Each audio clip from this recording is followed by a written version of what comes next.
esperamos que sigan ingresando, que veo que sí, tenemos un ingreso constante.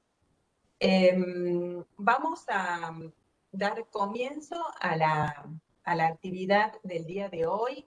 Estas actividades están siendo organizadas por la delegación Catamarca de la Asociación de Mujeres Juezas en coordinación con la Escuela de Capacitación Judicial. Damos, por supuesto, como siempre, expresamos nuestro agradecimiento a la coordinadora y a todo el personal de la escuela que nos asiste en la parte administrativa y en las cuestiones técnicas, ¿no? Que también son necesarias, sobre todo con este espacio virtual que tenemos que manejar como consecuencia de la pandemia. Bien, el tema de hoy es realmente muy interesante. Lo voy a leer como lo hemos propuesto: prevención, investigación y abordajes relevantes sobre el grooming. Tenemos a dos, los voy a llamar expositores, pero la verdad es que ahora les voy a contar cuál es la propuesta de los doctores para esta tarde. Para no interrumpir después, voy a leer sus antecedentes para que puedan conocerlos. Creo que el doctor Walter, que es de acá, de la provincia, ya muchos lo conocemos por su trayectoria, pero la voy a presentar primero a la doctora Molina, la doctora Natalia Marcela Molina. Es jueza penal, contravencional y de faltas de primera instancia de la Ciudad Autónoma de Buenos Aires, con posgrado en Derecho Penal, diplomada en Crimen Organizado y posgrado interamericano en Cibercrimen e Innovación Digital. La doctora también es miembro de la Asociación Internacional de Mujeres Juezas y vicepresidenta segunda de la Asociación de Mujeres Jueces de Argentina. Es replicadora de la Corte Suprema de Justicia de la Nación en perspectiva de género. Es docente universitaria en la UCES en perspectiva de género, derecho de las mujeres y delitos online. Miembro del staff de capacitación del Observatorio de Cibercrimen y Evidencia Digital en Investigaciones Criminales de la Universidad Austral.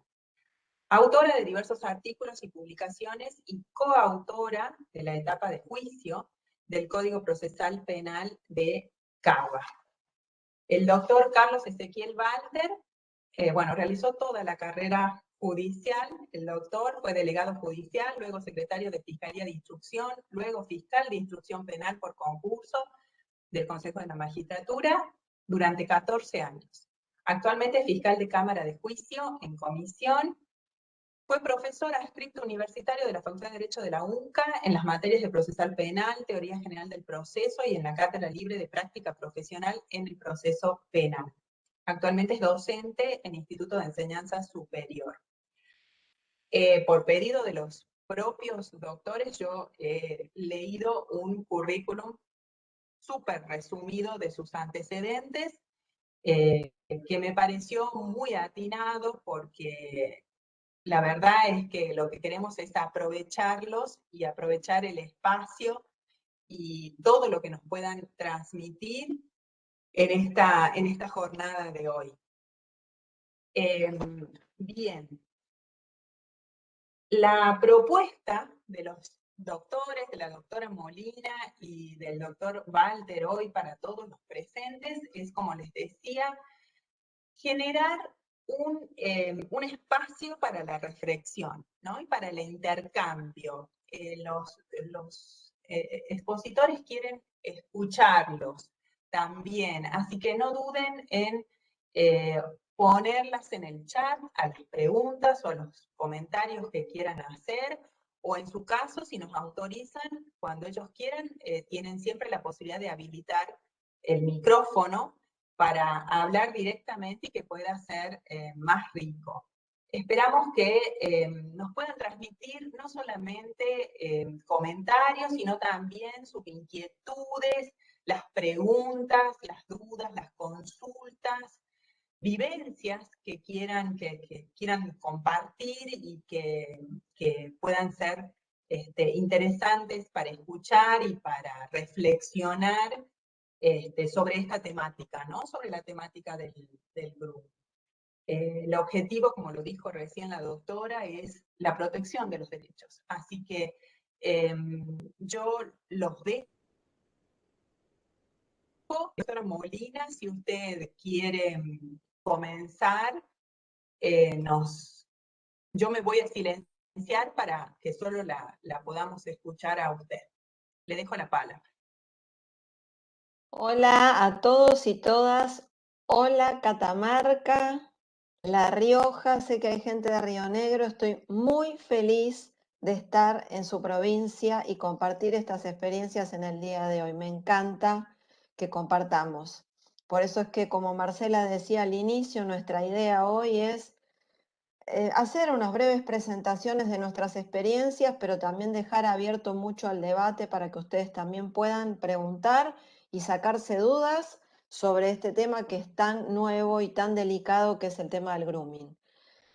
Antes de comenzar, nuestra idea es poner como disparador un video. Hay un video que yo misma hice el año pasado con motivo del Día Nacional del Grooming. Estoy muy preocupada siempre por los derechos de los niños, niñas y adolescentes y preparé este video que tiene un sentido académico. Ustedes van a ver que dura unos 4, casi 5 minutos y va a reflejar el modo de comisión, o al menos uno de los modos bastante habituales de comisión del delito de grooming y su vinculación con otros delitos conexos. Después va a tomar la palabra Ezequiel y finalmente voy a tomar la palabra yo, tal como lo fuimos conversando. Pero nuestra idea es mandar este video como disparador.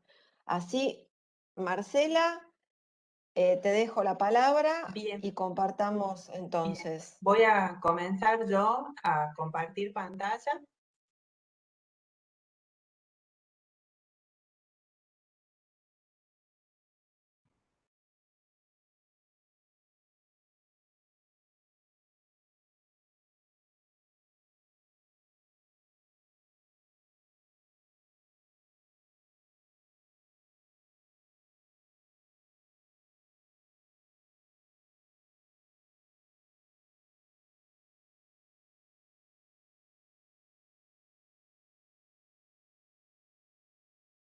Bien. Así comienzo. Ustedes me están viendo que yo estoy compartiendo, ¿no es cierto? Una pregunta, Marcela, creo que ahí Lo está voy a empezado, hay que ponerlo, sí, No, desde el principio. sí, está desde el principio. Ya comienzo. Ok, gracias. ¿Se escucha el sonido?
Recién empieza.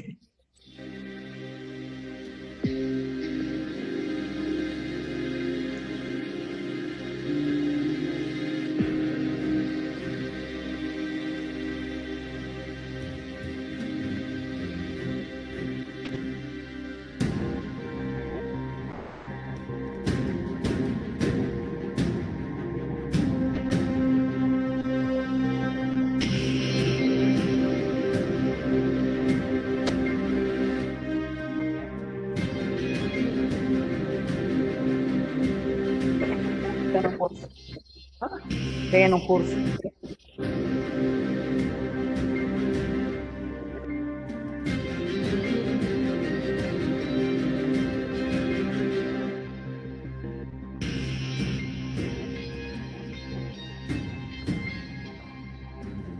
Listo.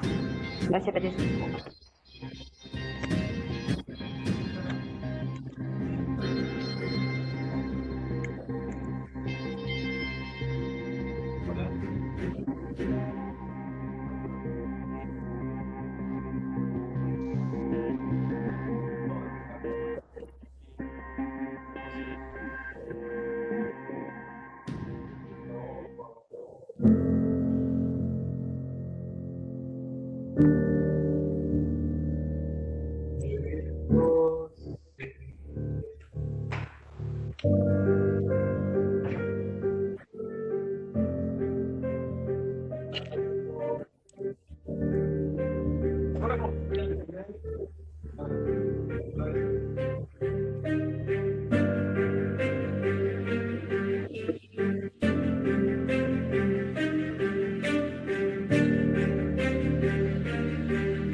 Bueno, ¿se pudo ver bien?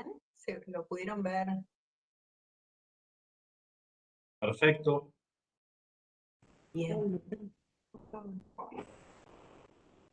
Quiero aclarar que el Instagram que aparece allí de la doctora Molina no es ese, luego lo voy a pasar. Es otro. Doctor Walter. Gracias, Marcela. Muy buenas tardes a todos. La idea que teníamos con Natalia y que damos la charla de hoy era mostrarlo de una manera práctica, piana, de una manera accesible a todos a el fenómeno de la ciberdelincuencia, dentro de los cuales empiezan a asomarse desde un tiempo a esta parte a consecuencia de esta ampliación desmesurada de lo que es el porno digital y todo el uso irrestricto de redes y de comportamientos en todo tipo de niños, niñas y adolescentes que desde cada vez de maneras más tempranas empiezan a tener dispositivos que les permiten acceder a las redes sociales y de manera inocente, de manera despreocupada, más de una vez comparten en determinados entornos puntuales, concretos, de esparcimiento, de diversión de ellos, empiezan a interactuar y compartir información que puede ser sensible o que puede permitir que Boomer o cazadores conflictos en las redes nos den la posibilidad de que encuentren alguna víctima. Y lo peor de esto es que algunas veces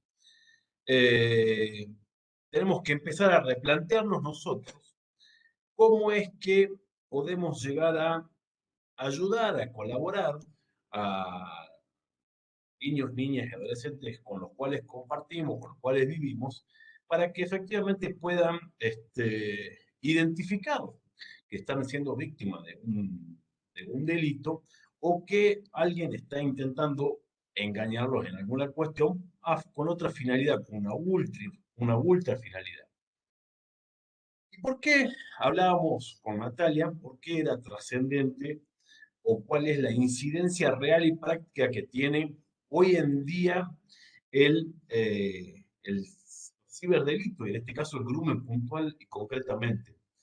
Porque según estadísticas, y Natalia cuenta con más elementos seguramente por la cantidad de casos que tiene ella en Cava, según estadísticas del último tiempo, surge de manera clara de que la pandemia, la época del encierro, constituyó la tormenta perfecta para que evolucionen de manera desmedida, porque estadísticamente se comprobó que durante un tiempo casi se triplicaron la incidencia de casos y denuncias de este tipo de delitos.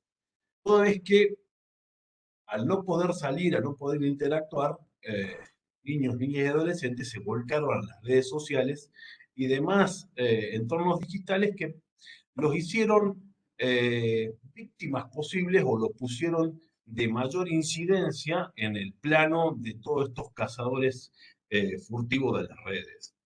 ¿Por qué digo eso? Según la fuente de ONG Grooming, eh, ante la respuesta, ante la respuesta a la pregunta si es que a niños, niñas y adolescentes, si alguna vez en los juegos de redes en los cuales naturalmente están interactuando y jugando de manera segura, según la impresión que tenemos los padres, porque está en casa. Esta nueva era de ciberdelito puso en crisis también la idea de seguridad, porque antes, en todo caso, estaba vinculada al afuera, estaba vinculada al entorno exterior del ámbito del domicilio. Ahora, hoy en día, con un simple teléfono que tenga una cámara o una simple computadora que tenga una webcam, le damos una posibilidad irrestricta a nuestros hijos de que se vinculen y que estén dentro del entorno que los hace posible como eventuales víctimas de todos estos acosos. ¿Y por qué decía que lleva a poner en crisis la idea de seguridad? Más de una vez nosotros, como padre que soy también, creemos que el chico en casa está absolutamente seguro. Está en su pieza, guardado, jugando a uno juega un red o jugando con la computadora, pero efectivamente no sabemos de manera cierta, concreta y real qué es lo que está haciendo y quiénes son, en todo caso, los compañeros, los sujetos que están atrás de las identidades en las redes que efectivamente pueden, que no se condicen con los sujetos que efectivamente aparecen como tales. Reitero, ¿cuál es la importancia de abordar el tema del grooming? Ante la pregunta de que a niños, niñas, adolescentes, si es que los invitaron a hablar alguna vez en privado en juegos en red, el 32% de los encuestados sobre casi 4.500 casos dijo que una más veces, efectivamente fueron invitados y pueden haber tenido una o más charlas con sujetos desconocidos dentro de las redes. Ahora, ante la pregunta de que si alguna vez, dentro de estas relaciones cibernéticas, en estos diálogos, si alguna vez hablaron con sujetos o con personas que no conocen, el 56,4% dijo que más de una vez por lo menos habló con sujetos a los cuales no conoce. Empieza a evidenciarse, empieza a mostrarse la vulnerabilidad total que tenemos todos los padres en relación a los hijos que creemos, reitero, que estaban absolutamente seguros y contenidos dentro del ámbito. Ahora, más grave aún es la contestación que se realiza cuando se le pregunta si es que alguna vez se encontró personalmente con alguien que conoció en Internet y a solas. El 26% de los encuestados de ese universo de 4.500 manifestó que alguna vez efectivamente se encontró con el sujeto con el cual presuntamente había iniciado un diálogo a través de las redes. ¿Cuál es la trascendencia de esto? Reitero, más de una vez, de manera generalizada, no tenemos certero conocimiento de qué es lo que están haciendo efectivamente nuestros hijos, cuáles son los peligros a los cuales están siendo acechados y cuáles son los comportamientos en los cuales efectivamente tenemos que tener un mayor control o en todo caso una prevención mucho más temprana, mucho más aventurada y rápida para poder evitar de manera concreta y específica que puedan llegar a ser parte del mundo de víctimas de este tipo de delitos. Ahora bien, son todo tipo de delitos que se van incrementando y en los cuales las redes es un mar de posibilidades enormes para poder disfrazarse y tener identidades falsas y poder proponer este tipo de encuentros o este tipo de cuestiones. En ese orden, en Catamarca, y en atención a la existencia de casos que fueron empezando a denunciarse, eh, se creó a partir de marzo del 2021, dependiente del Ministerio de Seguridad de la provincia de Catamarca, se creó una división específica de ciberdelitos que depende de la policía y en el cual lo que se intenta hacer a través de este tipo de división específica es empezar a encararlo de manera concreta, específica y real a este tipo de problemática con personas que están capacitadas específicamente, que están certificadas en todo lo que es manejo de tecnologías y que van a intentar colaborar y ayudar a las investigaciones que lleva a cabo la Fiscalía de Instrucción. Hasta abril del año en curso, el año 2021, no existía ninguna organización específica por parte del Poder Judicial en la atención, investigación y avance de todas estas causas. A partir de abril del año 2021 se crea, en consonancia y de acuerdo con los convenios con la policía, se crea la Secretaría Específica en Ciberdelitos, que tiene un secretario específicamente capacitado en el tema, como una secretaría de una fiscalía que tiene competencias materiales comunes, pero que en esta secretaría específica atiende pura y exclusivamente todos los delitos cometidos a través del ciberespacio.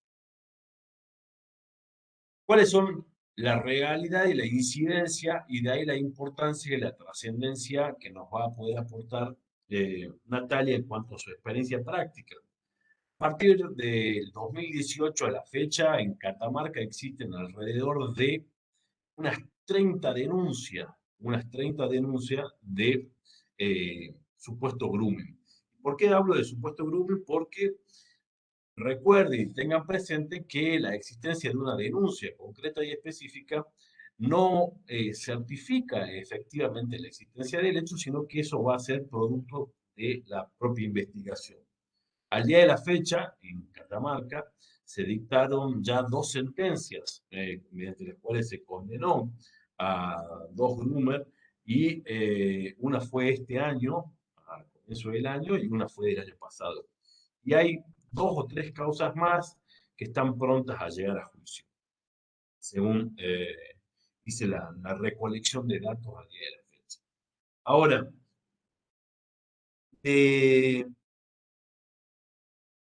el contexto este concreto y puntual del cual estoy hablando, y de la idea numérica, se advierte también de que nos está faltando técnicamente una estructura, tanto de carácter policial como de carácter judicial que empieza a tener un poco más de exclusividad, entiendo yo, en lo que es la investigación concreta y puntual, porque al día de la fecha la División de las Investigaciones de la Policía cuenta con eh, 3, 4 empleados y la Fiscalía a cargo, la Secretaría a cargo de investigación del ciberdelito tiene un secretario concreto y puntual con un fiscal que también se aboca a otros temas que pueden suceder del turno común de la Fiscalía, pero a su vez tiene 3 empleados. En la cantidad del universo de causas que tenemos y la complejidad investigativa que requieren esto, es absolutamente necesario empezar, entiendo yo, a darle un poco más de especialidad y empezar a dotarla de los recursos y herramientas necesarias para que se pueda avanzar mucho mejor, mayor premura en la investigación de estos casos y efectivamente ponerlos al debate para que efectivamente se constate, se corrobore si es que estamos en presencia o no de un delito y en todo caso determinar si es que corresponde la aplicación. Así las cosas, pero, y volviendo al tema, está Mara, psicóloga forense, y hay más gente, entiendo de que toda esta problemática nueva nos invita y nos lleva necesariamente a que nos replanteemos la forma en cómo nos vinculamos nosotros con los niños, niñas y adolescentes que tenemos a cargo, que conocemos. ¿Por qué digo eso? Porque está demostrado estadísticamente de que a mayor capacidad de autodeterminación y conocimiento de los niños, de la eventual posibilidad de que sean víctimas de este delito, nos va a permitir a que de manera más temprana los niños puedan identificar que están siendo víctimas o que intentan tener una relación que excede lo que normalmente ellos hacen, porque empiezan a sentirse incómodos o empiezan a evidenciar cuestiones que no los ponen del todo bien y empiezan a manifestarse conductas o cuestiones que nos van a hacer o nos pueden llevar a hacer a que nos llame la atención algún cambio conductual de los niños, niñas, adolescentes. Eh, Ahora, implica también en parte de los padres una cuestión que la tecnología, los horarios y el trabajo en este mundo moderno nos van llevando a disminuirlo, que tiene que ver con el diálogo franco, efectivo con nuestros hijos y que tengamos el espacio de confianza suficiente para generarles la empatía, para que podamos tener conocimiento, que podamos saber de primera mano nosotros padres qué es lo que les está pasando o cualquier evento que en todo caso avisoren que no está bien, que los incomodan o que exceden el marco de relaciones que pueden tener con sujetos de su edad o sus vínculos. Reitero, nos lleva a analizar la forma de los controles parentales, cómo es que controlamos qué están haciendo, cómo se vinculan, cómo se relacionan y todo lo demás. Pero también es absolutamente necesario que abordemos estos temas dentro de la familia, en el contexto en el cual nos movemos, a fin de que podamos hablar, dialogar específicamente sobre la problemática, las acciones que son posibles de comprender, cuáles son las consecuencias negativas que se van a poder llegar a suceder para el caso de que nos enteremos tardíamente de que está sucediendo. Y ante la eventualidad de que eso suceda, que nos enteremos tardíamente, es necesario tener claridad conceptual o tener la frialdad mental para poder actuar de tal manera que no compliquemos las eventuales investigaciones que se puedan llevar a cabo a través de una denuncia y para que no se entorpezca la recolección de la prueba, no se pierda prueba que puede ser dirimente y trascendente para la realización de un juicio y en todo caso que va a permitirnos a nosotros que avancemos en la investigación. Es absolutamente necesario que sepamos cómo actuar, dónde, qué hacer, qué no hacer, y en todo caso, en pensar los canales y fuentes necesarios para que exista confianza en la organización judicial a fin de que sea a través de la organización judicial, a través del Poder Judicial específicamente, el lugar donde se pueda llegar a investigar y en todo caso esclarecer el hecho del cual tomamos conocimiento. ¿Sí? Esa es la trascendencia real, concreta y específica que tiene la problemática esta en cuanto a la vida diaria y cotidiana, de que reitero, más de una vez uno no advierte de que están sujetos a peligros de la más amplia calaña cuando nuestros hijos están cómodamente sentados dentro de una pieza en el domicilio y supuestamente nosotros tranquilos porque los tenemos dentro del ámbito. Natalia, ¿podrás contarnos algo más con respecto de la forma del proceso y cómo trabajan ustedes en Buenos Aires? Muy interesante todo lo que acabas de decir, Ezequiel. Son todos puntos claves los que acabas de mencionar. Em, yo quiero hacer un poquito de hincapié antes de comenzar de lleno con el grooming en concreto, para decir algo en un aspecto que me parece importante en esto que vos señalás de la corresponsabilidad de los padres con los niños, niñas y adolescentes. Porque no es posible que ante este avance tecnológico que ya no tiene un fin y que naturalmente el delito que sucede a través de las redes tiene un nivel expansivo incalculable, haya padres hoy por hoy que estén de algún modo no tan comprometidos con la tecnología. Porque yo creo que puede ser algo que tenga que ver con una cuestión de una traba propia que cada papá o cada mamá pueda tener, que es porque nosotros somos migrantes tecnológicos, nosotros no nacimos con la tecnología. Entonces, tenemos que hacer como un esfuerzo diferente para aprender los conceptos de la tecnología. Y como todo lo nuevo, nos da miedo. Lo desconocido nos da miedo. Pero si somos papá, mamá, tíos, tenemos que preocuparnos.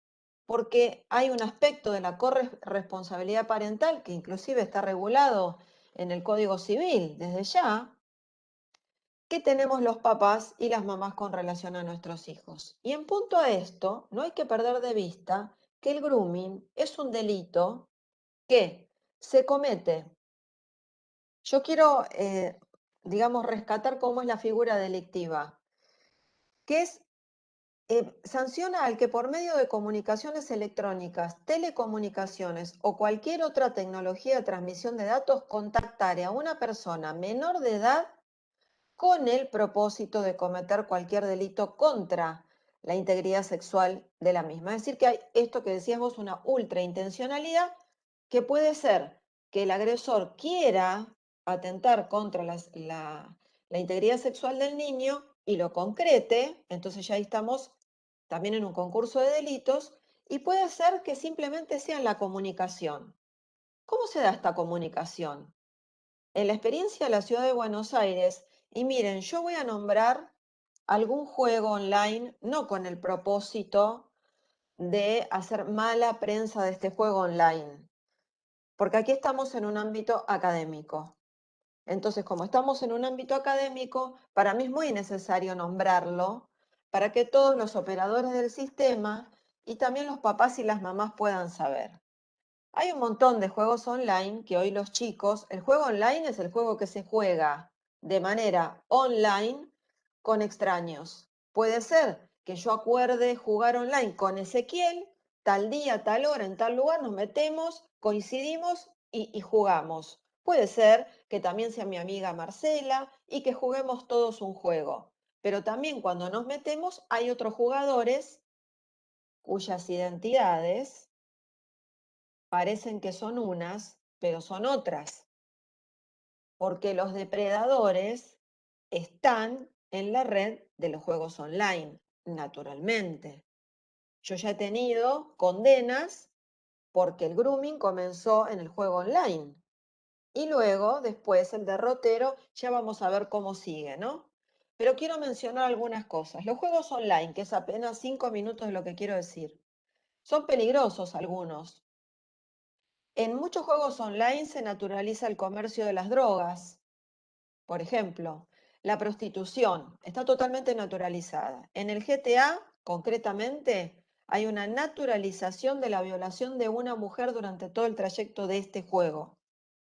Una naturalización de una violación de una mujer.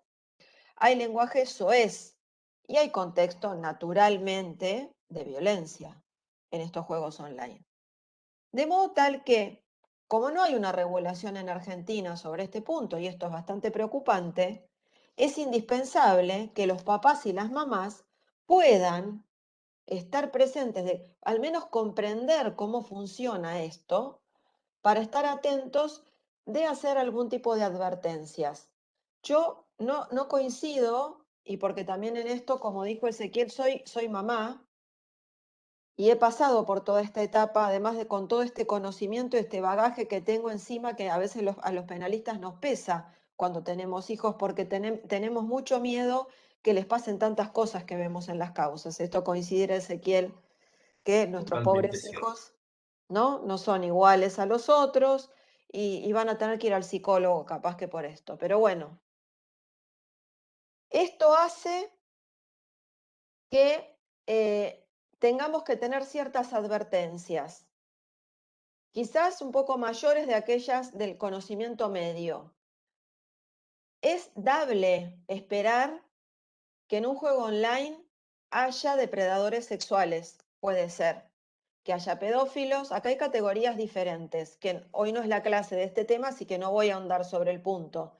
Pero el groomer no siempre es un pedófilo, ¿no? El pedófilo puede tener otros cometidos diferentes al del groomer.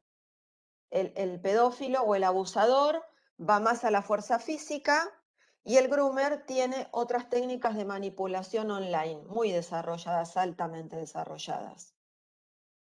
Puede concretar en un encuentro y puede lastimar al niño. Sí, puede ser, pero no siempre esto sucede.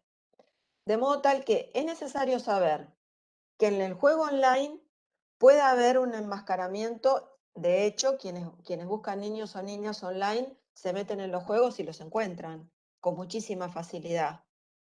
Y además les quiero contar que los groomer son personas que aprenden las formas de expresión de los chicos de la franja etaria que les interesa captar.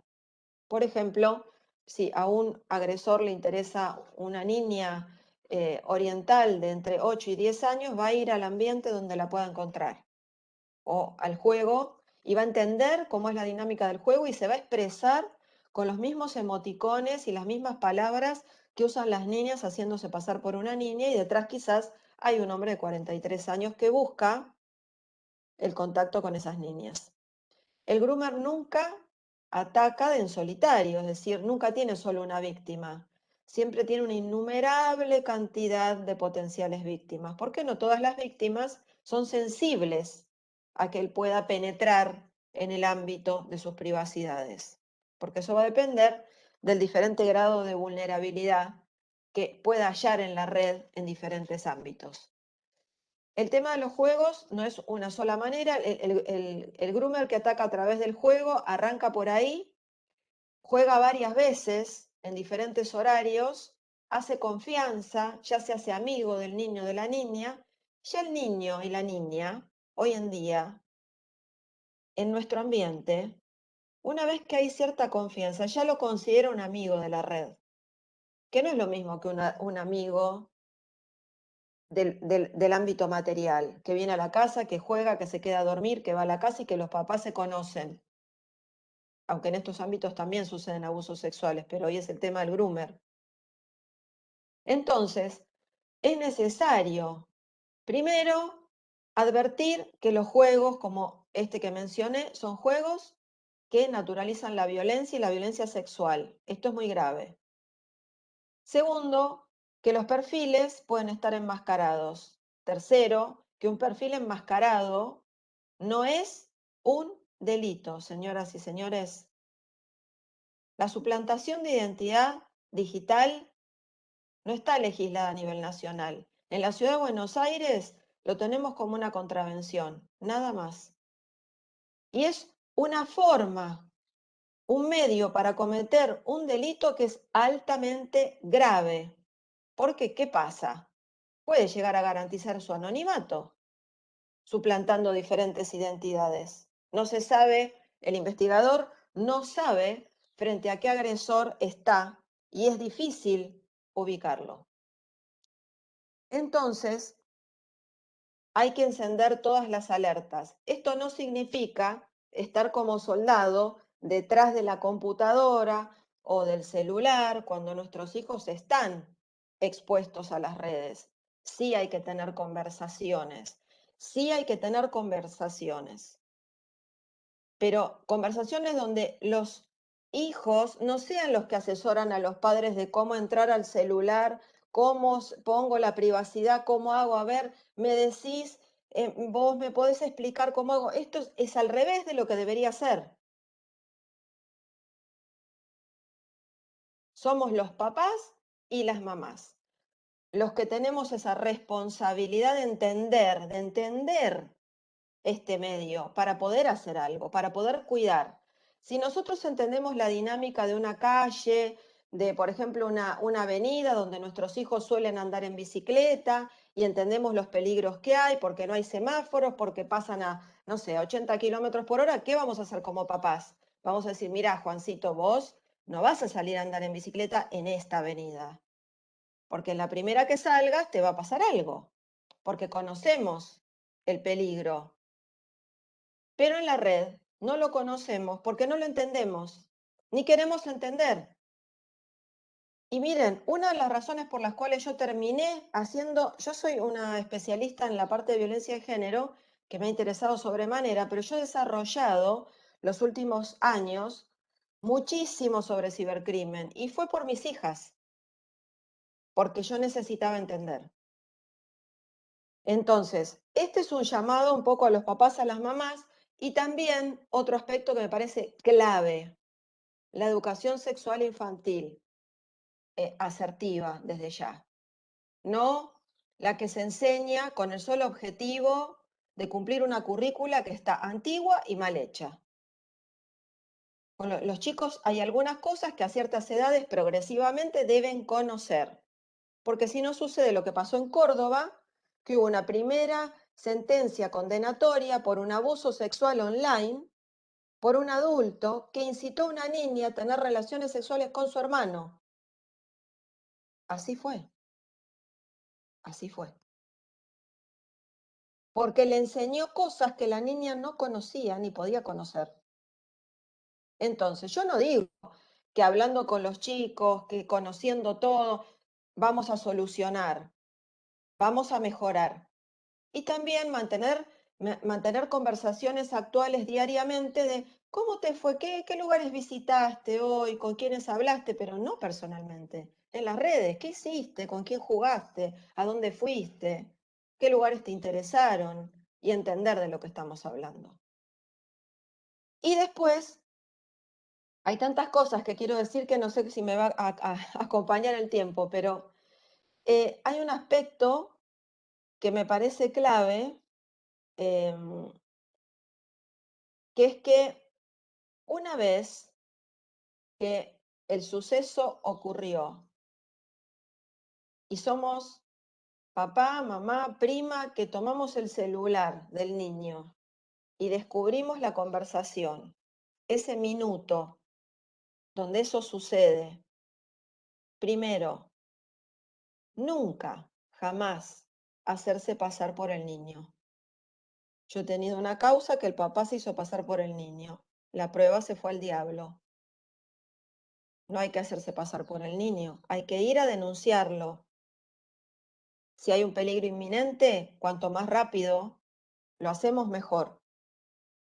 Después, no hay que retar a los chicos, no hay que responsabilizar a los chicos.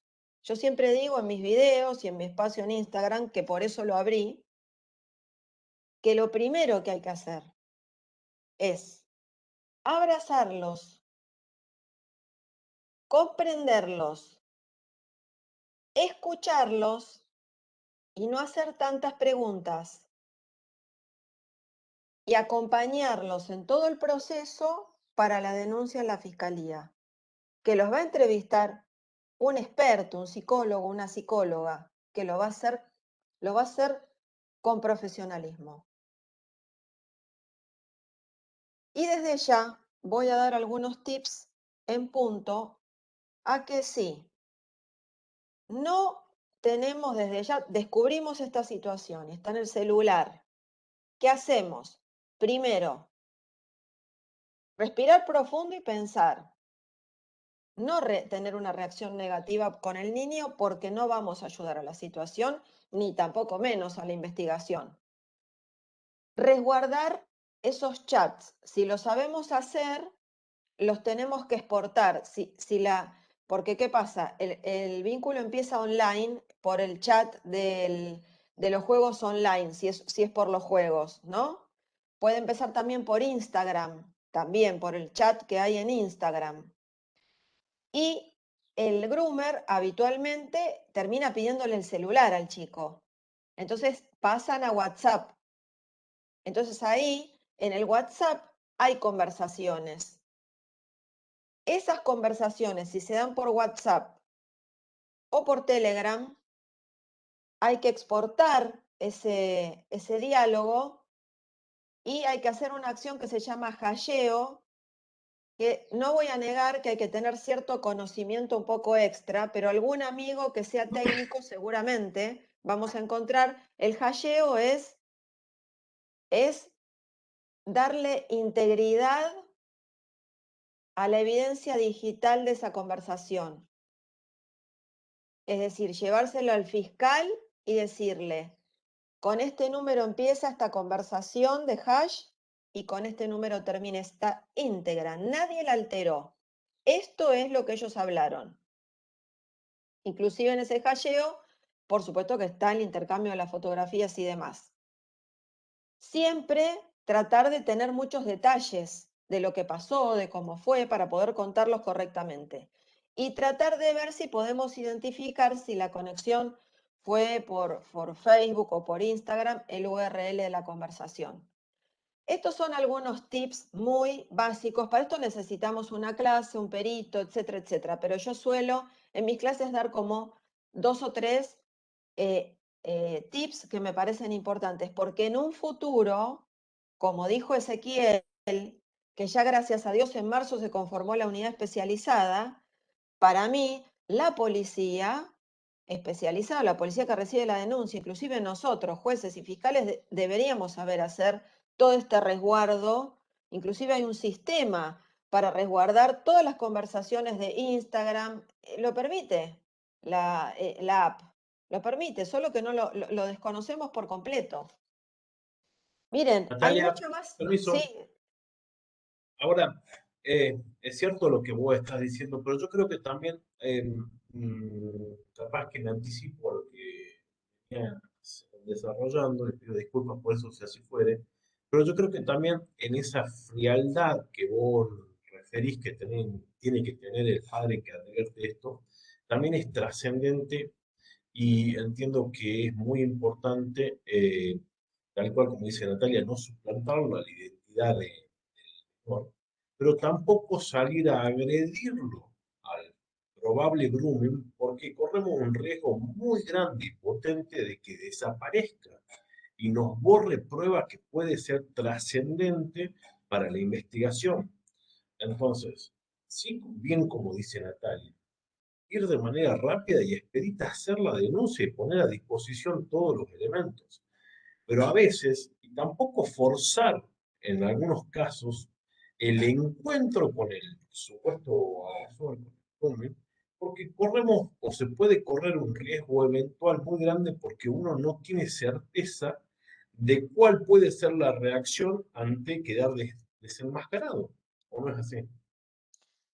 sí, y yo creo que algo tan trascendente como si nosotros queremos que encuentren al agresor como papá y como mamá y nos hacemos pasar por el niño, la volatilidad de la evidencia digital se va al diablo si el agresor se dio cuenta, porque yo les aseguro que los papás no hablamos como los chicos en el WhatsApp. Y también porque hay una especie de agente instigadora ahí ya, se está transformando la conducta y puede haber un planteo de nulidad, porque después va a haber un detenido y va a haber un defensor. No olvidemos esta parte, que también por supuesto tiene derechos y va a tener herramientas procesales. Entonces, si esto pasa, hay que pedir ayuda de manera inmediata y resguardar, aunque sea exportar, hay una acción que dice exportar el chat, aunque sea eso. Después el hasheo lo podrá hacer alguien quizás de la comisaría de cibercrimen que lo sabe hacer, capaz que lo puede hacer en el momento. Pero sí conservar la calma, porque si no ahí no vamos a lograr, tras que es difícil encontrar al groomer, imagínense si hacemos todo esto, ¿no?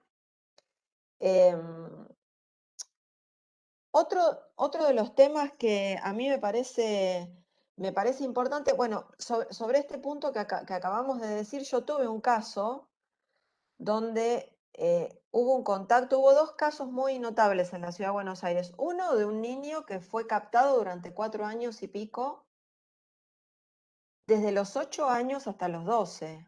A los 12 se descubrió y el niño ya había cambiado toda su sexualidad. O sea, esto también es una pregunta que nos queda a los penalistas, lo digo y lo comparto desde el punto de vista del impacto al bien jurídico tutelado, que es la libertad sexual, la indemnidad sexual de los niños. Creo que no hay dimensión del daño que se le ocasiona a un niño que durante 4 años estuvo expuesto a este tipo de agresiones sexuales online.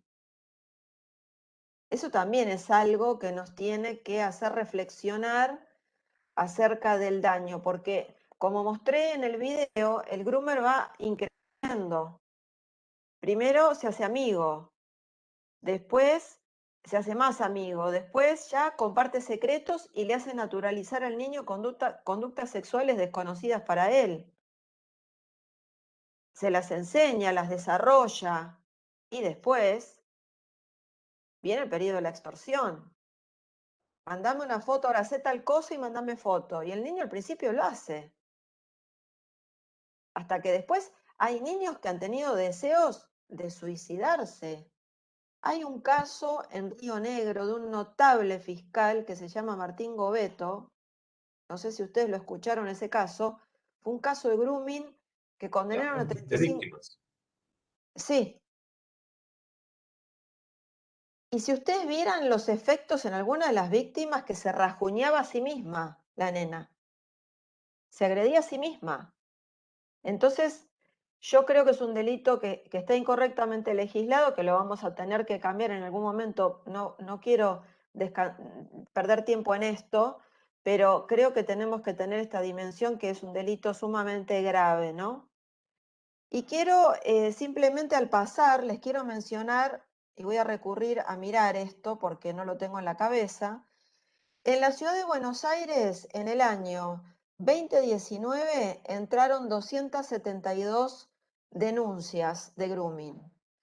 En el año 2020, 253. Y las que tenemos hasta ahora, al 11 de noviembre, tenemos más o menos proyectadas unas 199. Esto en la unidad especializada de cibercrimen de la doctora Dupuy. Y después, en materia de, porque nosotros tenemos muy conectado también, que es el fenómeno que se da, lo que iba a pasar a hablar ahora, que es el grooming con el tráfico de material de abuso sexual infantil. Hubo allanamientos, detenciones e imputaciones entre agosto, septiembre, octubre, 3 meses, 105. Y resolución de casos, condenas 26 en el mismo periodo y suspensión del proceso a prueba 5.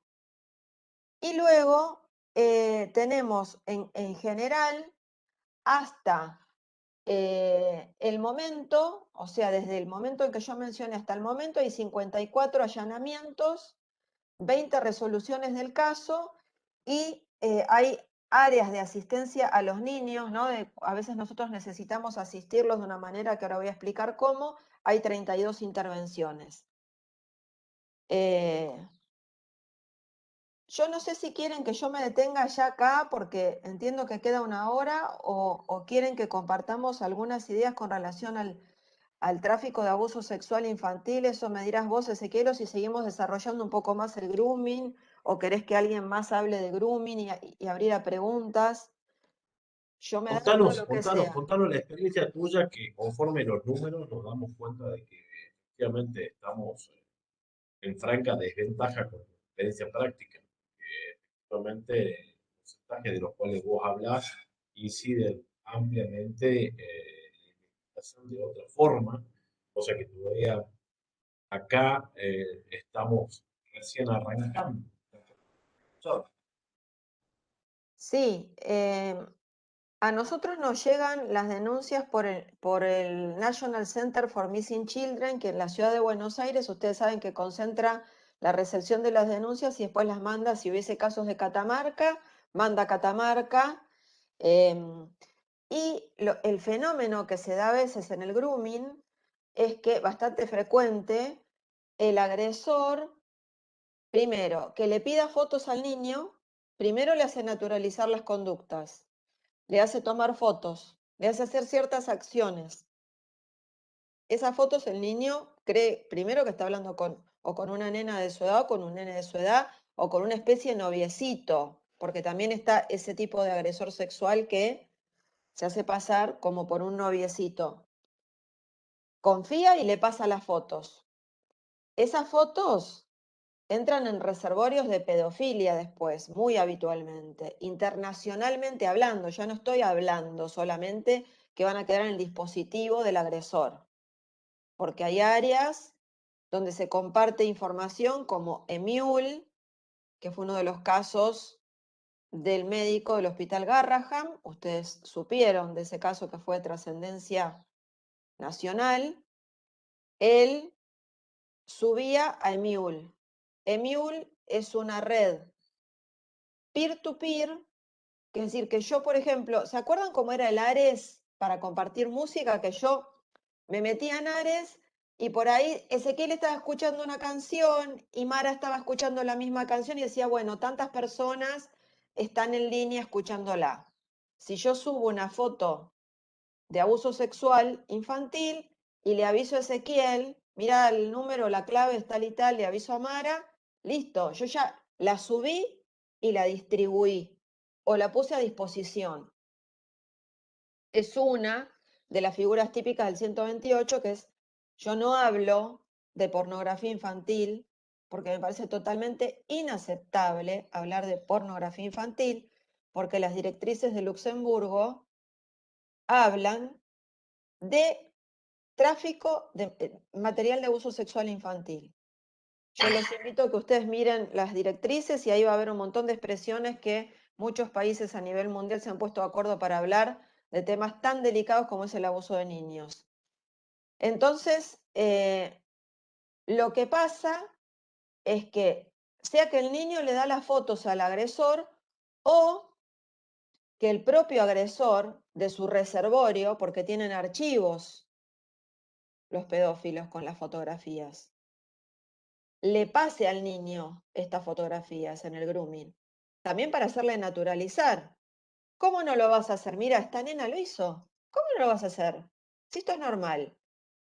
O si esto es un juego. También hubo juegos en red, no de los juegos online. Juegos creados por un programa donde había una ruleta y apretaban la ruleta y era, bueno, mostrar el pelo, bueno, muestro el pelo, después mostrar el brazo, después mostrar, bueno, diferentes partes del cuerpo. Así también hubo un caso. Entonces, el tráfico de material de abuso sexual infantil está involucrado en el grooming y el abuso sexual infantil desde ya, porque eso no revela, hay muchas imágenes que son de abuso sexual infantil, de violaciones masivas o no, de niñas, de niños, con objetos, con personas, con adultos, cosas que no se pueden imaginar, cosas terribles. Y también este es un delito que está previsto en el artículo 128 del Código Penal y que lamentablemente trasciende las fronteras y que es también uno de los obstáculos a veces de investigación del grooming porque tenemos a veces una víctima en un país y el agresor en otro país. Esto también pasa. Y por último, Esto, sí. eso, permiso, Natalia, discúlpame. Eh, en esto es también trascendente el tema de la, la comunidad de valores de la comunidad internacional, valga la redundancia, a fin de intentar cortar los tráficos de todo este tipo de material y todo este tipo de problemática, a fin de que mediante los convenios que hagan falta, mediante las cuestiones pertinentes que sean necesarias, se limite cualquier tipo de información, cualquier tipo de datos, de tráfico de datos que vaya generando todos estos inconvenientes. Y en esto también para nosotros, vos como jueza de Cava, yo como juez de la provincia, vemos que también se torna difuso y borroso más de una vez los problemas jurídicos que tenemos nosotros respecto de las jurisdicciones, si son provinciales, son nacionales, de ciudad autónoma se vinculan de distintas maneras y tienen trascendencia real e importante en todo la investigación de todos los sucesos y los delitos conexos que vienen a consecuencia del tráfico de datos. Tenés toda la razón y por eso a nivel internacional, gracias a Dios, Argentina suscribió la Convención de Budapest, que es esta convención que permite el intercambio, o sea, optimizar las investigaciones a nivel transnacional cuando hay varios países involucrados. De hecho, hubo en Buenos Aires varias detenciones y online hubo algún efecto en otros países también. Pero, ¿qué pasa? La Convención de Budapest, también hay que decir esto es de un plano más internacional, recepta algunos países, no todos los del mundo, y sepamos que no todos los países del mundo tienen regulado el tráfico de material de abuso sexual infantil, no está prohibido. Entonces, vos tenés una víctima Totalmente. en Arabia Saudita, por dar un ejemplo de un país clave en esto, y esto es impune. También esto desde una óptica internacional, ¿no? A mí me encanta esta parte también. Y desde el punto de vista de la jurisdicción provincial, yo tengo un criterio muy amplio, porque pienso, es decir, si el hecho nació en Catamarca, porque, bueno, el INMEC hizo toda la investigación y te mandó la investigación a vos y a vos te irradia en otras provincias, yo creo que también si la investigación hay que ver caso por caso, si se divide mucho, no lo encontramos. Es el Entonces, caso concreto que vos planteaste de allá del sur del país, con la cantidad de víctimas que había y la diseminación territorial donde estaban ubicadas. hay que hacer un esfuerzo, el fiscal o el juez que le toque, ser creativo. Ese fiscal, para lograr que todas las niñas fueran a declarar que eran niñas de todo el país, ¿saben lo que hizo? Es un gran amigo mío él, y lo admiro profundamente. Habló con la Secretaría de Turismo y les hizo pagar el viaje a Bariloche, porque como tenían que ir a Bariloche, para que hagan tipo un viaje a Bariloche las chicas, con las mamás. Y en ese contexto generó el ánimo de las chicas para que vayan a declarar, que pudieran ir. A mí me pareció maravilloso eso que pasó. Entonces, también creo que tenemos que ser creativos, ¿no? Em, Totalmente. Aparte de eso, creo que y volvemos al tema de lo que es la correcta diagramación de las políticas criminales, que son de absoluta trascendencia, porque en todo caso eh, hay que tener una seriedad en cuanto al análisis y desarrollo, no solo en la previsión legal de las cuestiones, sino también de las partidas necesarias presupuestarias que van a permitir de que efectivamente funcione y tenga una incidencia real. Puesto que si no, más de una vez, la ley queda nada más, como diría Núñez, en buenas intenciones, no alcanza a desarrollar si no nos permite llegar como debemos por la falta de distintos tipos de cuestiones que inciden de manera determinante a que no se debe, ¿no? Sí, también yo tengo como una posición política de Natalia Molina, ¿no? Frente a mi trabajo, que es que, em, es decir, yo pienso como escribió Saint-Exupéry, en línea recta no se puede ir muy lejos, ¿no? El camino sinuoso siempre es difícil, pero bueno, si te toca en un caso, bueno, hay que ponerse las botas y meterse en el barro, y hay que hacerlo, porque si no, ¿quién lo va a hacer? Siempre como que yo creo que tenemos que hacer como un extra, no excediendo la jurisdicción, desde luego, cumpliendo con todas las normativas, pero siempre me parece que eso marca una diferencia, y esto que me gustó mucho la palabra que usaste al inicio, Ezequiel, de la empatía. La empatía no es ser más indulgente con el judiciable, no, porque para eso nosotros somos profesionales y podemos disociar y hacer nuestro trabajo correctamente. Es ponerse en el lugar del otro y hacer lo que hay que hacer, ¿no? Escúchame, a ver, advierto, tenemos psicólogos nuestros del cuerpo forense, que es el cuerpo de profesionales que trabajan auxiliares del Poder Judicial, o casos, y ese nos pueden contar también y dar su experiencia respecto de estas consecuencias dañosas etimológicas de las cuales vos hablaste. Tenemos a Mara, he visto a esta María del Mar. ¿Tendrías algo Me que parece contarnos, Mara, que quieras maravilloso. Bueno, darnos la al verdad tanto? agradezco el espacio primero para compartir la experiencia y escuchar la experiencia de otros, que siempre enriquece para mi forma de pensar. Y contarles por ahí, yo pude intervenir en algunos de los fallos que ya se dictaron en juicio del casos de grooming.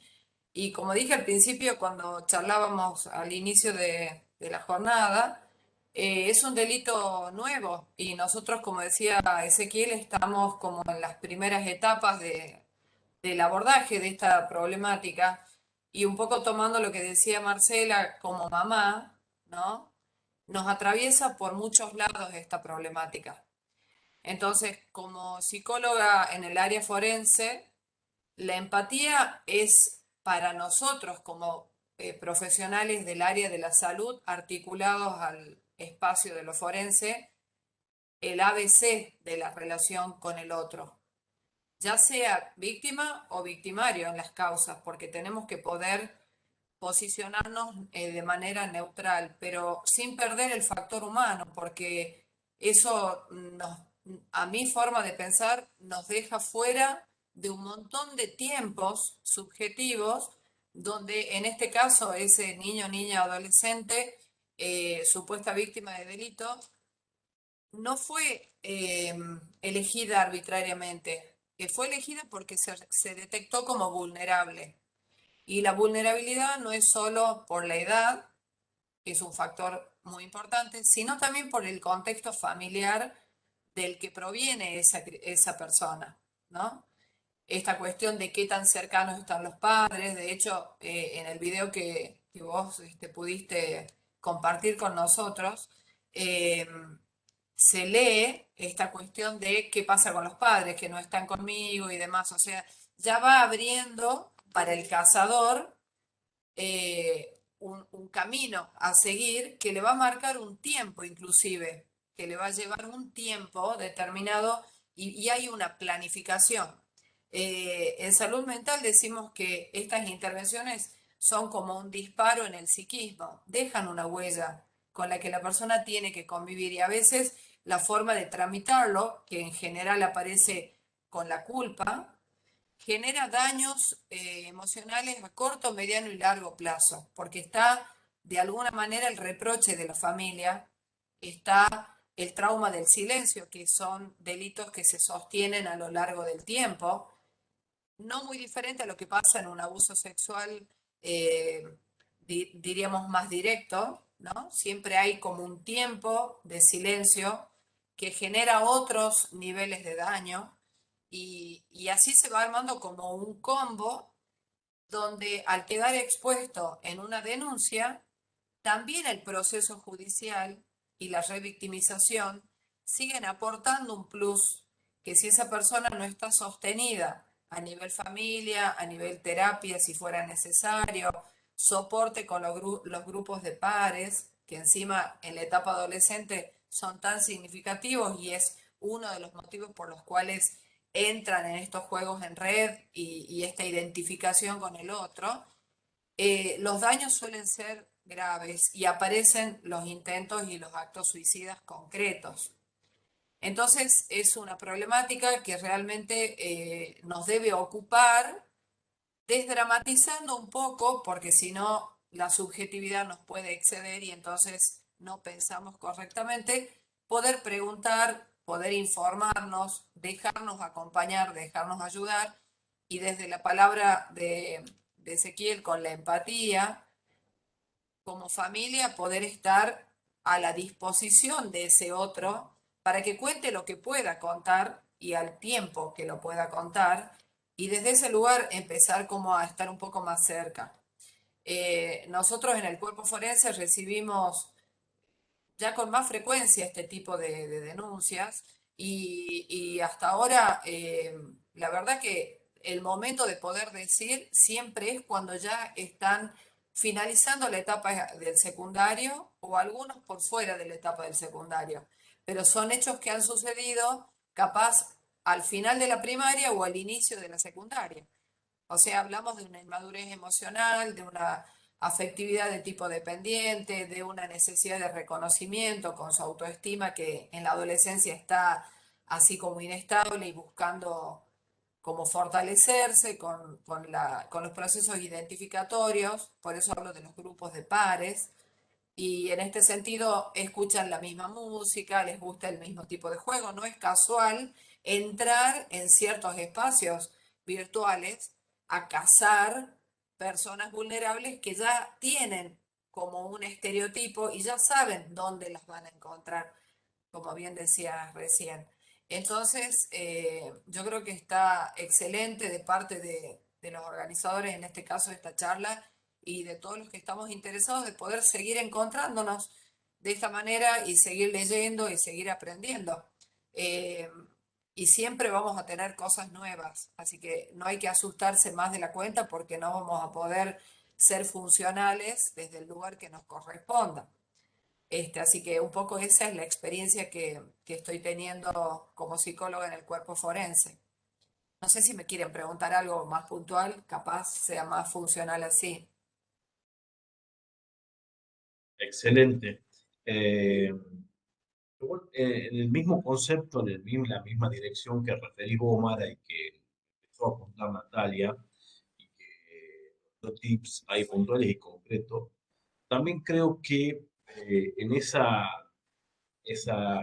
construcción de nuevas de roles parentales que tenemos que tener y en ese conocimiento necesario que debemos ir recabando y tomando sobre temáticas, sobre esta temática que plantean las redes y todos los entornos tecnológicos, también creo que es determinante, Natalia, que eh, nos saquemos el preconcepto, el prejuicio sobre el ideal del acosador, porque el acosador no está específicamente eh, definido, diagramado en quién puede ser y quién no puede ser acosador, sino que está caracterizado en todo caso por determinadas conductas que hacen que sean corrientes y comunes en todo tipo de cosas, en el tipo de delito este. Eh, creo que hay mayoritariamente, efectivamente, mayoritariamente, gran cantidad son hombres, pero tranquilamente pueden ser otros sujetos los que puedan realizar las conductas. Y hay que tener en cuenta lo que hablaba Natalia hace un rato. Son sujetos que generalmente tienen capacidad o una formación importante que les da la posibilidad de que sean perseverantes, de que puedan ir tirando migajas y diagramando el qué, cómo, cuándo, intervenir y efectivamente después cazar. Van armando, proyectando el plan para el cual están preestablecido de antemano. Son sujetos que generalmente tienen una capacidad intelectual importante que se distingue de la media normal. Y tampoco hay una edad establecida específicamente en cuál es el rango etario del grupo de groomers. Hay un caso en Córdoba que se está investigando, que se mandó ahora a juicio. En el caso, el groomer tenía 9 víctimas y tenía 24 años. ¿Sí? Eh, Reitero, a veces los padres tenemos preconceptos que no se condicen con la realidad práctica de lo que efectivamente es lo que sucede en las cuestiones. Eh, no hay una edad, una pertenencia a un grupo social específico, es mucho más amplio de que lo que uno cree, tiene que ver con otro tipo de cuestiones, patologías que efectivamente tienen que tengan este tipo de actitudes o este tipo de eh, búsqueda de víctimas a fin de satisfacer todas sus necesidades y sus gustos. Sí, yo les quiero contar que en la ciudad de Buenos Aires hubo una primer condenada que condené yo hace 2 meses atrás, que fue una mujer. Esto a propósito de esto que estás diciendo. Ahora, en cuanto al rango, a ver, yo hablaba más de perfilación criminal, quizás, que tiene que ver con lo criminológico, de lo que es esperable del comportamiento. Sí, observo, en base a mi experiencia, desde que este delito existe, un círculo de comportamiento en etapas, como se muestra en el video, donde primero es un poco lejano, después se hace amigo, después comparte secretos, después lo abusa, después intercambia las fotos y después capaz se encuentra. Es como si hablásemos del círculo de la violencia, que tiene como una lógica el fenómeno. Quizás el fenómeno del contacto del groomer tiene que ver un poco con este círculo. No generalizo de ninguna manera porque la realidad me ha sorprendido encontrar mujeres, inclusive mujeres abusadoras en los videos. Y también me he encontrado con hombres de todo tipo de edades. Acá no hay que tiene que tener 43, 50, no, acá es un tema de que no hay una edad. Eso es verdad. Tener esa idea previa, creo que tiene que ver lo que vos decís, Ezequiel, por ahí con los estereotipos que a veces nos formamos nosotros, ¿no? Como una idea del estereotipo, como te formás la idea del estereotipo de que hace un tiempo la mujer, no sé, tenía que mayormente estar en los quehaceres domésticos y preocuparse por cuidar a todos. Son como estereotipos, pero es dinámico. Ya te digo, yo condené a una mujer de 43 años con un chico de 15, era la víctima, un varón.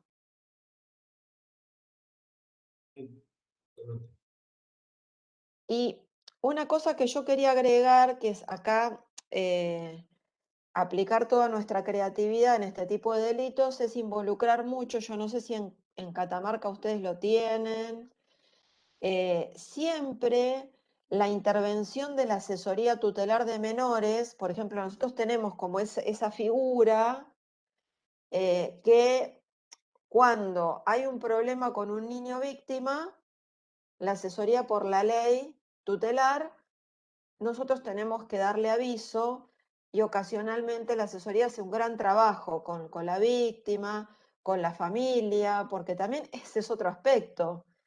Es muy duro, sí. Tenemos, estoy viendo dentro de los participantes una de las asesoras Ah, con ¿tendrá nosotros que ganas de también hablar? participó de alguna de las causas en las cuales se logró condena. Estoy viendo en el chat. ¿Será así, doctora Faerman, o no? Sí, acá estoy, tengo mala señal, por eso estoy sin la cámara, pido disculpas. Sí, así es, por eso recién estaba comentando que si bien, como decía la doctora, lo más común o la forma más típica en que esto se presenta normalmente es con esta ocultación de identidad o falseando identidad, eh, este no es un requisito del tipo. Y en este primer caso que nosotros tuvimos acá en Catamarca, la persona se presentó con su nombre, con su edad, no hubo ocultación en ese sentido, pero bueno, estaban dadas todas las otras condiciones.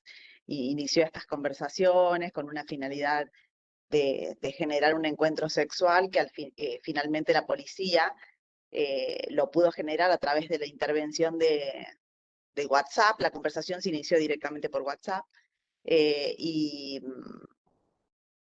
y fue atrapado en ese encuentro donde había todo un, toda una organización de la policía que lo estaba esperando en ese encuentro. Era una persona del interior de la provincia que había contactado con una niñita de acá de la capital.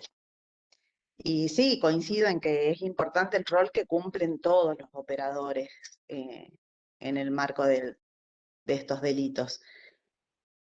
Y en que tiene que ver mucho con la confianza que los padres le inspiran a los hijos en la posibilidad de contarlo lo antes posible, eh, que aplica tanto para el grooming como para cualquier tipo de delito de índole sexual, que los niños tengan absoluta confianza de saber que en su hogar van a encontrar ayuda para eso que están viviendo y que es tan dramático, ¿no? Totalmente. Pero en eso creo y refuerzo la idea por la arranqué plano, en que es necesario que los padres replanteemos las formas de crear vínculos, de fomentar redes de contención y en todo caso personas de referencia, o en caso y eventualmente que no seamos los padres, pero que sepan los chicos y adolescentes a quién recurrir en todo caso, o a quién expresar, a quién contarle, para que quede en evidencia de manera más rápida, más temprana, la posibilidad de cualquier hecho del cual estamos hablando ahora, para que nos permita tomar conocimiento y realizar las investigaciones necesarias. Entonces, creo que también es una invitación a replantearnos a veces la forma de hablar, los diálogos familiares y de crear espacios concretos donde podamos tener real conocimiento de qué es lo que está pasando, cómo se está afectando, ¿no? Porque cada vez advertimos de que, bueno, su, su, su mundo, su práctica, en el caso de los niños y niñas adolescentes, se circunscribe mayormente a todo lo que es el mundo virtual. A mí me Sí, parece ahí fundamental, siempre, perdón, agregar la importancia que tiene la escuela y los procesos educativos en relación a esto. De Tal hecho, cual.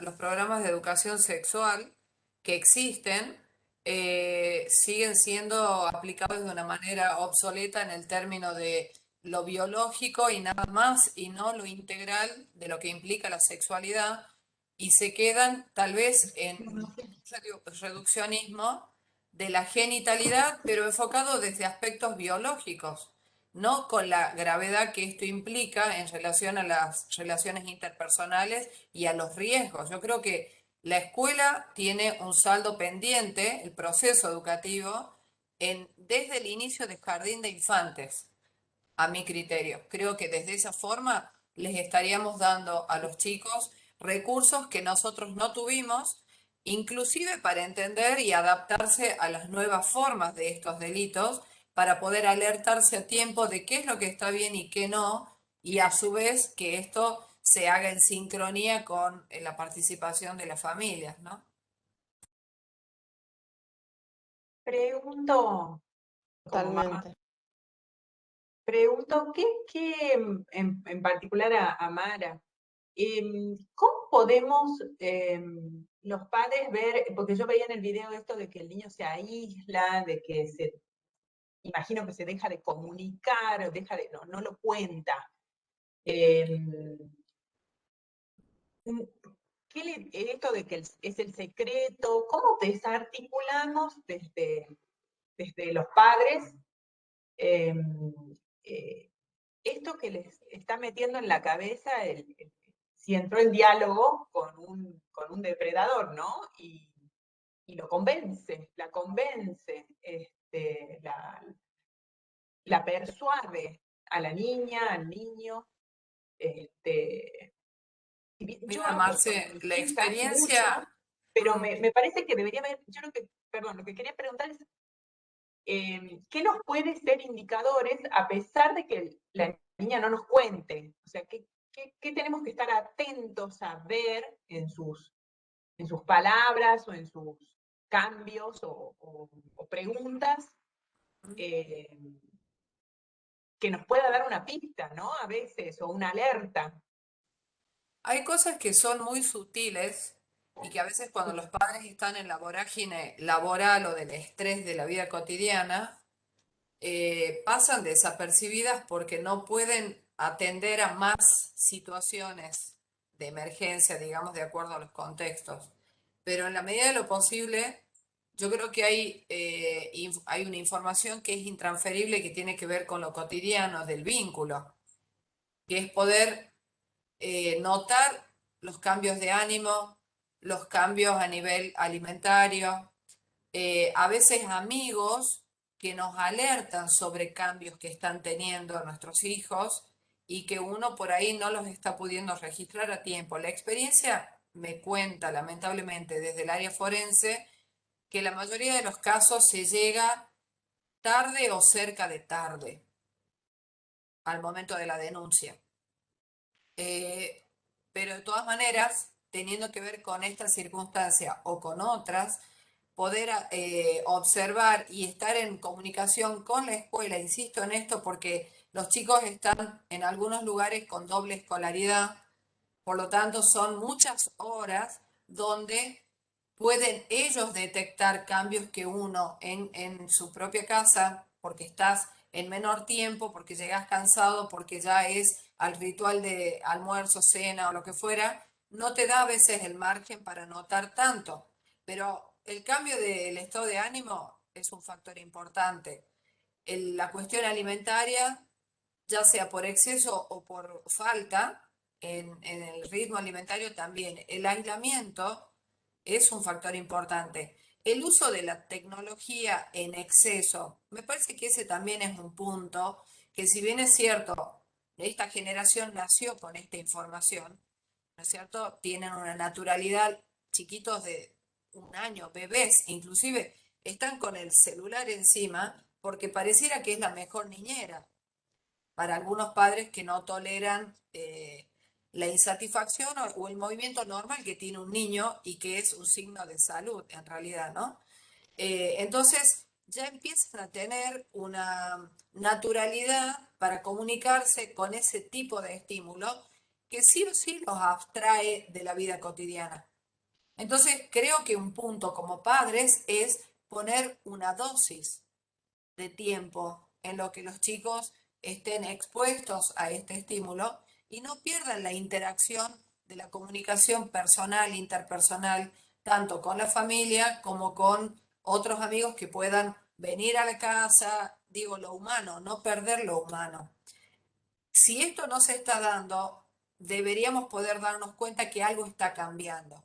Y entonces observar, no estar de manera invasiva, pero sí atentos, poder preguntar y poder preguntar afuera, asesorarnos con psicólogos de repente que nos puedan orientar como padres, porque uno hace lo que puede con lo que tiene y no hay una fórmula para ser padres, entonces ya es un cliché la frase, ¿verdad? Pero en este sentido, poder dejar que nos enseñen alguna otra cosa que se nos escapa es un factor importante de esta época. Entonces, estar al alcance de los cambios en la vida cotidiana que podamos notar, estar permeable y en comunicación con la escuela, de lo que nos puedan contar que les pasa dentro de la escuela, el nivel de rendimiento escolar, el nivel de atención, si están más irritables inclusive, si confrontan más con otros compañeros. Pero todo eso estaría como englobado en cambios del estado de ánimo, sería, ¿no? Creo que es el primer indicador. Después hay otras conductas que están como más ocultas, como las autolesiones. La mayoría de los adolescentes tienden a, yo de hecho tuve un caso en el consultorio con un adolescente que se cortaba, digamos, con las uñas, se despellejaba los dedos, ¿no? Lo que podemos decir sacar el cuerito, pero más profundo. Y entonces le pregunto por qué hacía lo que hacía, cuál era su motivación, por supuesto desde una escucha respetuosa. Y esta persona me dice, para calmar el dolor emocional. Entonces me llamó la atención el concepto para la edad. Tenía 14 años y ya hablaba de dolor emocional. Obviamente venía de un contexto complejo de familia y, digamos, componentes disfuncionales importantes.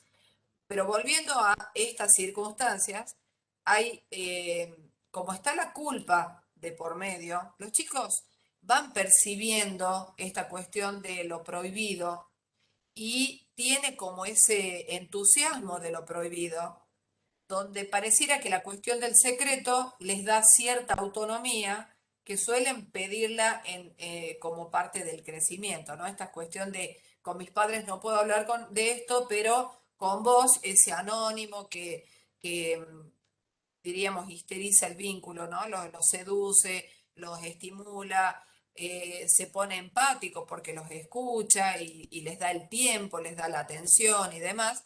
Y es como un dulce para una persona que está inestable en su estado emocional, que está inseguro, que necesita levantar su autoestima y va recibiendo todo esto y se hace lo que llamamos en salud mental el complementario. Entonces, eso ya genera el caldo de cultivo listo para que más tarde o más temprano se pase al acto y no solo se pueda en ocasiones encontrar personalmente, sino que también conocimos casos donde esos encuentros propiciaron la muerte del adolescente, ¿no? O sea, realmente la escalada de este delito es bastante grave. Así que creo que como padres, volviendo a tu pregunta, Marce, es poder estar atenta a cosas muy simples de la vida cotidiana.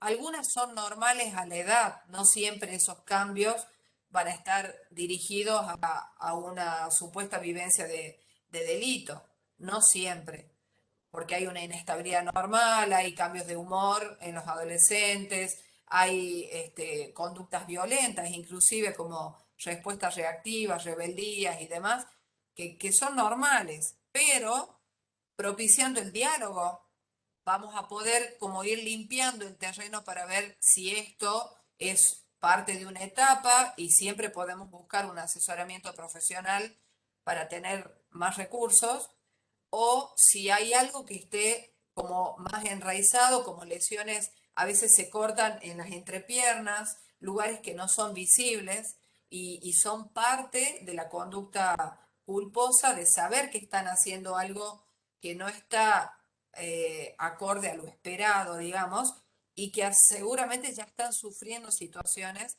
de amenazas o de coacción, con lo cual se hace más difícil después verbalizar. Así que uno tiene que ser lo más amable posible para propiciar el diálogo, creo, como ABC, ¿no? Y dejarnos ayudar, obviamente, para poder tener más asesoramiento. Mucha atención, mucha atención. Es siempre lo que... Humildemente, en los casos que tuve, notaba, según las manifestaciones de los padres, que muy pendiente del celular en todo minuto y alteraba su ritmo alimenticio, o sea, no respetaba los horarios, lo llamaban a comer, no venía porque estaba colgado en la computadora porque el groomer le exige ciertas cosas que tiene que estar y bueno, esas eran unas cosas muy notables. Exige una fidelidad del vínculo, exactamente, le exige una presencia personal que en todo caso, que dice Natalia, es lo que genera en todo caso, o lo que dice Mara, genera la culpa esa víctima y que le impide salir del entorno ese para poder explayarse y contar hacia afuera lo que está sucediendo hacia adentro de, del dormitorio, hacia adentro de su juego, hacia adentro de su personalidad. Ahí están los riesgos grandes al cual estamos todos sometidos hoy.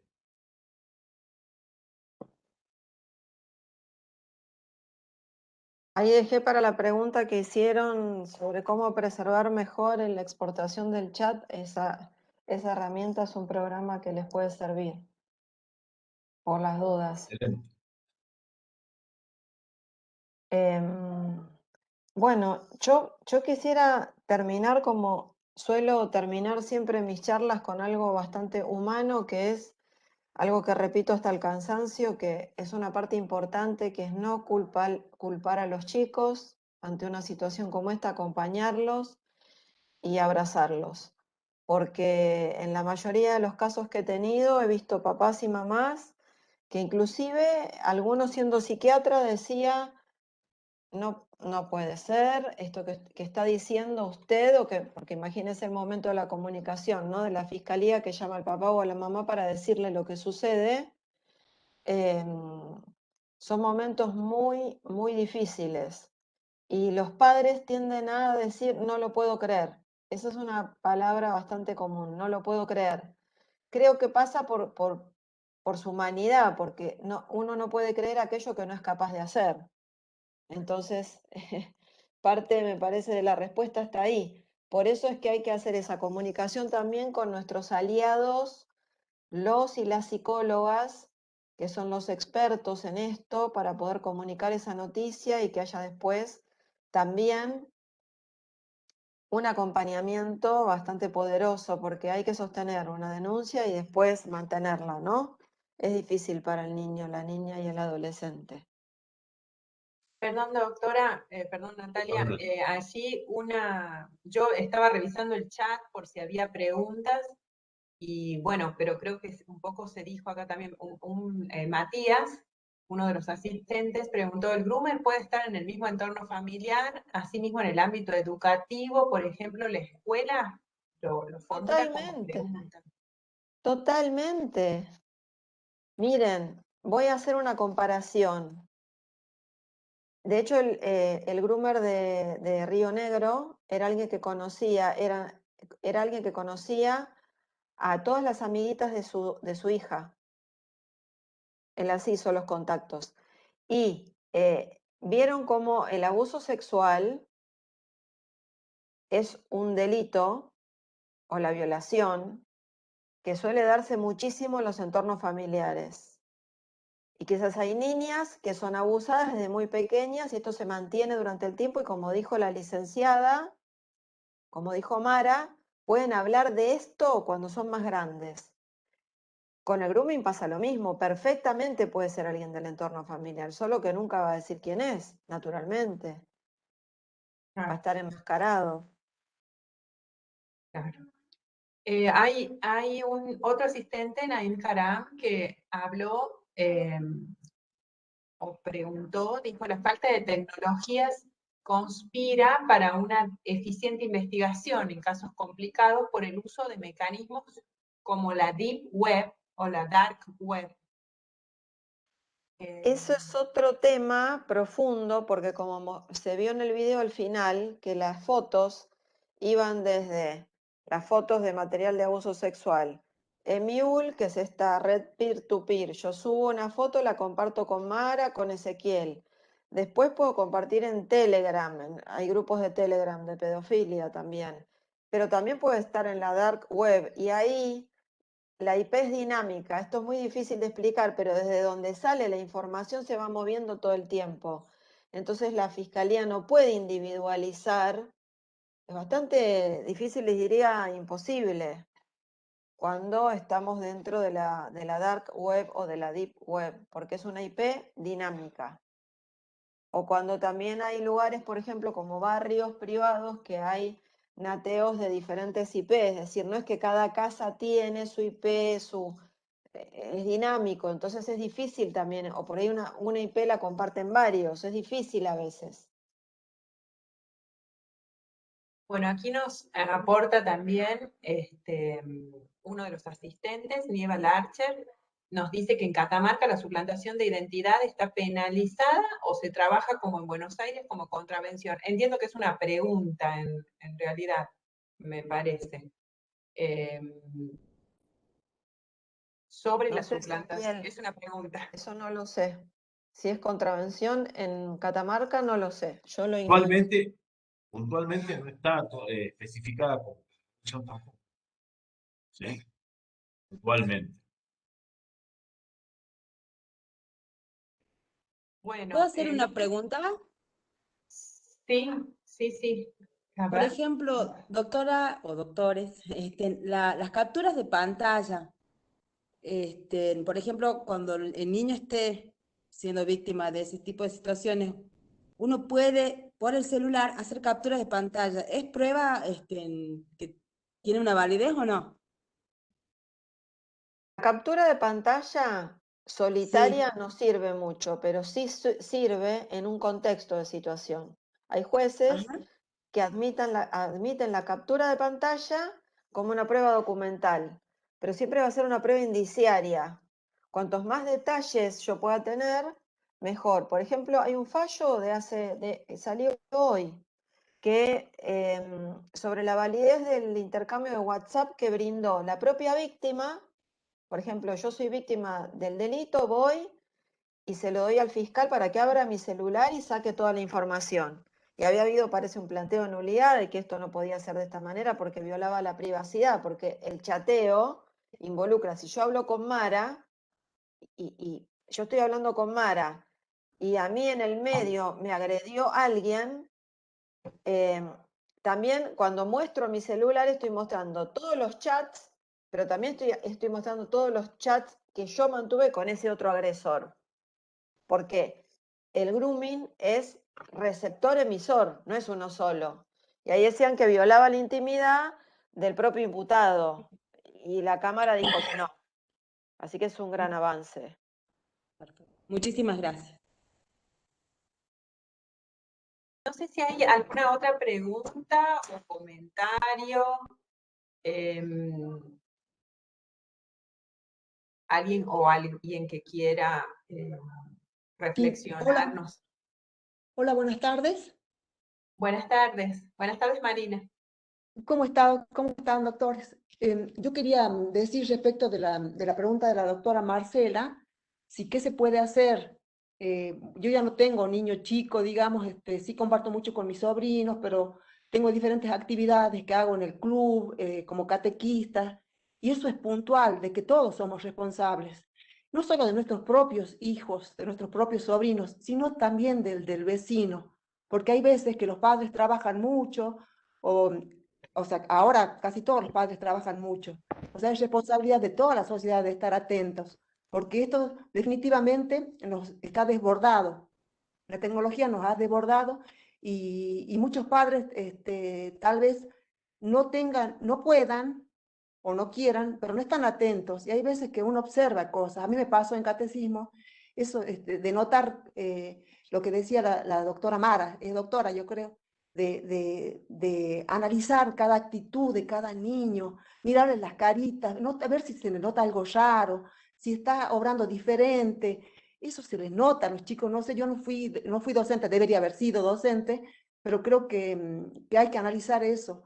Y lo mismo si vas al club y notas alguna cosa en algún niño, porque a veces pasa que a los padres no le van a contar. Yo les decía a los chicos en el catecismo y tenía mucho cuidado de decirles qué palabras utilizar, porque por ahí a algún padre no le puede caer bien, pero decir, hay ciertos cariños que son buenos, el del papá, el de la mamá, pero cuando ustedes noten alguna cosita rara que no está bien, también se la pueden contar a alguien. Y de ahí somos responsables todos, todos. Si el niño, como dice el doctor, está todo el tiempo en el teléfono, es una cosa que no es, o sea, ahora todos los niños lo hacen, pero vos te das cuenta cuando dejo de comer, cuando dejo de hacer cosas elementales, de compartir con sus pares, esas cosas se notan. Tenemos que estar atentos todos. Eso digo, que de todo esto somos responsables todos. Gracias. Muy buena. Maravilloso. Muchas gracias, Marina, por su reflexión. Si nadie más tiene alguna participación que quiera hacer, o algún aporte, o alguna pregunta. Florencia, Tadeo, ahí tiene alguna pregunta que quiere realizar que me está diciendo Marcela. Bueno, puede activar su micrófono, Florencia. Florencia.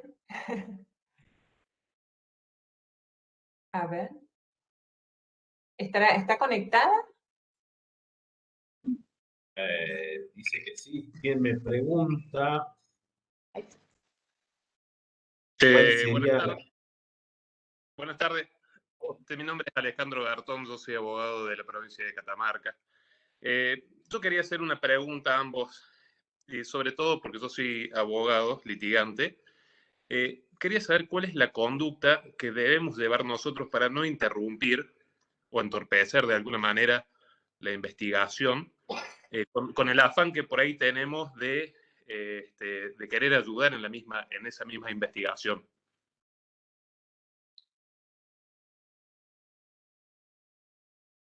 ¿Respondo, Ezequiel? Por favor. Bueno, no le entendí bien. Luis Villagrán, ¿no? Es quien pregunta. No entendí. Alejandro Bertón. Perdón, Alejandro. Abogado litigante como letrado defensor de los imputados. No entiendo bien el rol. No, abogado de la víctima. Por ahí, en el afán de querer ayudar o ayudar en la investigación con el fiscal, querría saber hasta cuándo sería cuál sería el límite para no o evitar arruinar esa investigación misma. Bueno, un poco con Ezequiel recorrimos algunas ideas de que no hay que transformarse en un instigador en el diálogo, no hay que hacerse pasar por el niño, eso es bastante clave, porque ahí sí se puede perder por la característica de volatilidad de la evidencia digital, y también porque un agente instigador en el medio de una situación puede arruinar eventualmente quizás una detención inminente, porque si supongamos que el hombre o la mujer agresora citó al niño en una plaza y para cierta hora, y bueno, muchas veces las detenciones se producen en ese momento. Esto ha pasado en la ciudad. Ayudar, yo diría, Alejandro, número 1, capacitarse mucho en este tema de la evidencia digital y siempre construir, la víctima también tiene siempre que reconstruir con la mayor cantidad de detalles los hechos para poder dárselos al fiscal.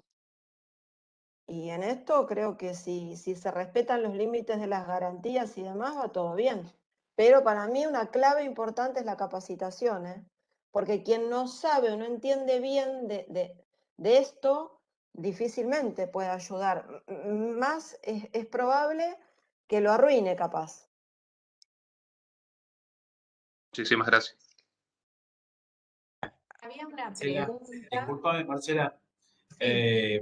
Me tomo el atrevimiento de generar el espacio y el lugar también para que la doctora Molina, aparte de saber derecho, también tiene un corazón enorme y solidariamente ayuda y parte tareas y emprendimientos con grupos de amigos, así que de los cuales Sí. son beneficiarios en más de una oportunidad localidades del interior de nuestra provincia. Así que Sí, me lo comentó. que haga el anuncio. Me lo comentó, yo por eso quería saber si faltaba alguien más que quisiera decir algo, pero bueno, Natalia, si quiere pasar el aviso parroquial que quería hacer, ya que tiene muchos catamarqueños y catamarqueñas escuchando. Voy a aprovechar esta oportunidad porque yo no me había dado cuenta de semejante coincidencia de la vida de que Catamarca me invita a dar esta charla. Yo colaboro con un rally solidario todos los años que va a la provincia de Catamarca. Este año hace 2 meses llegó hasta Las Papas. Y son 2 vehículos muy viejitos, uno es un 4L rojo, que capaz que alguna vez alguien lo vio, y otro es un Renault 12 blanco.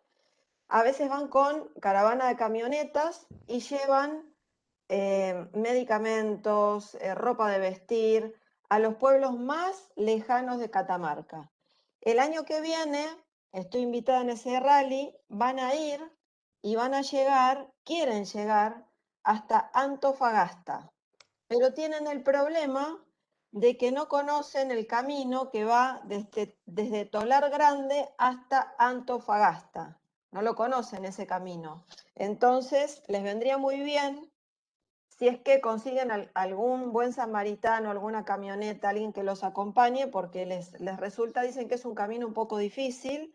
Y bueno, todo lo que puedan ayudar durante el camino que ellos hacen, pasan cerca de, bueno, sí, de Antofagasta, de Cono Arita, de Volcán de Alán, todos esos lugares hasta Las Papas, ellos llevan colaboraciones que van desde Buenos Aires. También están buscando algunos entusiastas amantes del cine, porque dicen que Catamarca es bellísima en estos pueblos que han visitado y les encantaría grabar esta travesía para después mostrarla a toda la gente. Así que bueno, disculpen que abuso de este pequeño espacio que me tomo el atrevimiento de compartir con todos los catamarqueños en la esperanza de encontrar algún buen samaritano.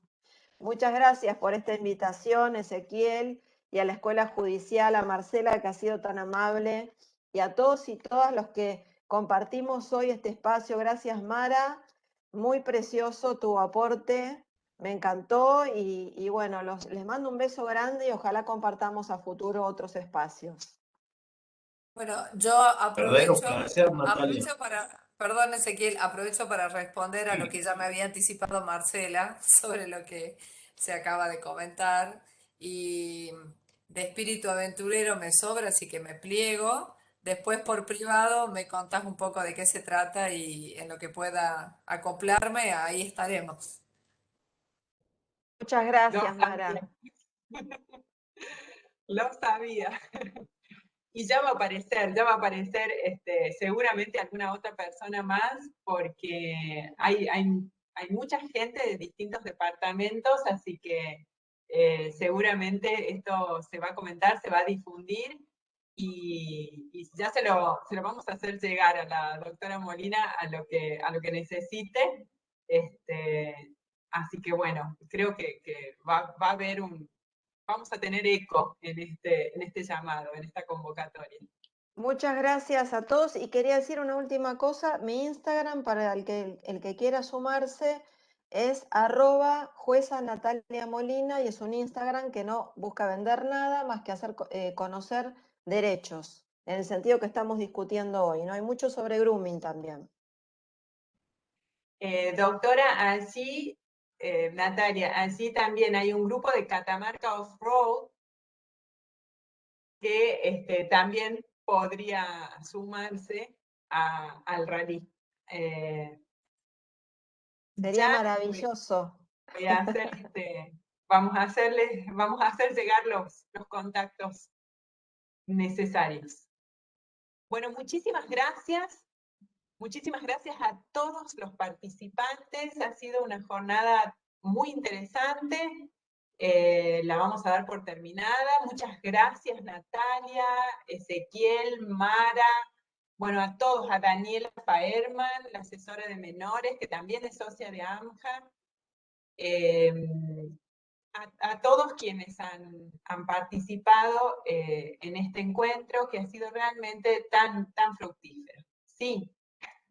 Perdón, no nombré a nuestra querida Ana Peraca, que fue la gran gestora de todo este encuentro y que me contactó con Ezequiel y que está por Buenos Aires en estos momentos, así que le mando un beso enorme y felicito a Catamarca por habernos reunido hoy con este hilo rojo tan maravilloso.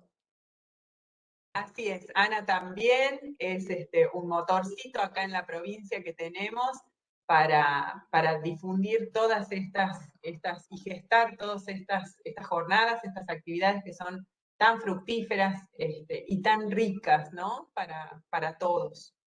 Y en todos sentidos, porque acá nos interesa no solamente como operadores judiciales, sino también como papás y mamás que muchos hemos hecho preguntas desde esa posición. Muchas gracias, Natalia, nuevamente, Mara, Ezequiel y Daniela, que está por allí también. Y bueno, va a haber próximos encuentros, los despedimos, los dejamos ya que terminen la tarde. Excelente jornada. Cuento que en el chat hubo muchas felicitaciones, muchos agradecimientos. Siguen